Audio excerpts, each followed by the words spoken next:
Welcome everybody, and for the first time in a while, Tadayoshi Yamamura will be the topic of the day, and this time with an art style breakdown, kind of looking at some corrected Gengar and going side by side, very much like the Shida and Masunaga video, which I also recommend, just to see what makes it stand out, and specifically we will observe mostly his older work from the Buu arc, as it's my personal favourite era of his work, and it seems also of many fans.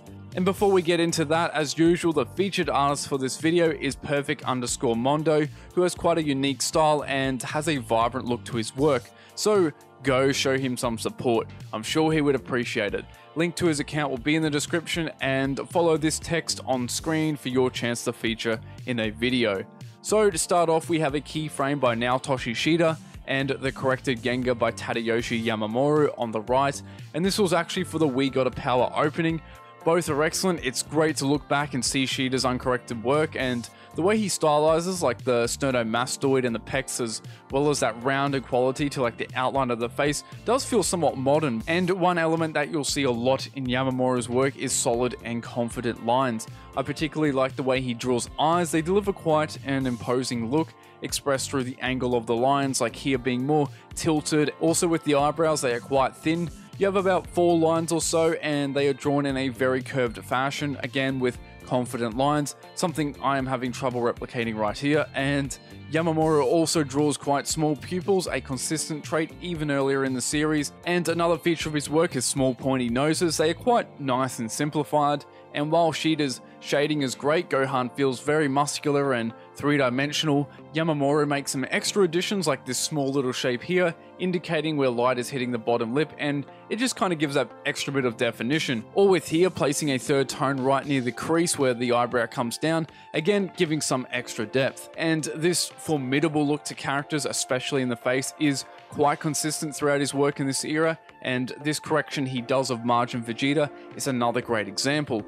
Now for context on who drew what, starting from the far left, you have a layout drawn by animator Mizu Ogawa, then a corrected layout by Shingo Ishikawa, who is the animation supervisor, then a keyframe going off the correction by Ogawa again, then finally Tadayoshi Yamamura, who is the chief animation supervisor, steps in with this amazing correction. And if you are a little confused on why there are so many drawings, I'll leave a link in the description to a Kazenshu guide which pretty much explains what a layout is and this whole process in general. But Ogawa's piece here, it is quite expressive and good, but the correction Yamamura makes further add to this formidable look to Vegeta, with once again those really thin eyebrows with very few lines and with little curvature in comparison to the other animator, coming straight down and somewhat in a similar fashion to how Toriyama would actually draw them. He also squints the eyes more and shortens the length of the smirk with some other adjustments to the nose not being as thin and pointy, and he also changes up the hair with some different shapes and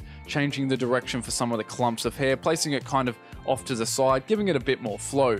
Then finally, his style of shading looks excellent with some readable shapes that give good definition to the face. Which leads me to my next point, and that is his shape design. A factor I've brought up on many occasions, a often overlooked fundamental, and I also have touched on Yamamura's style of shading in a past video from quite a while back, but this time I'll go into a little more depth. So with his work, the shapes have a lot of straight with some occasional S curves and C curves. The lines of these shapes are very precise and well drawn.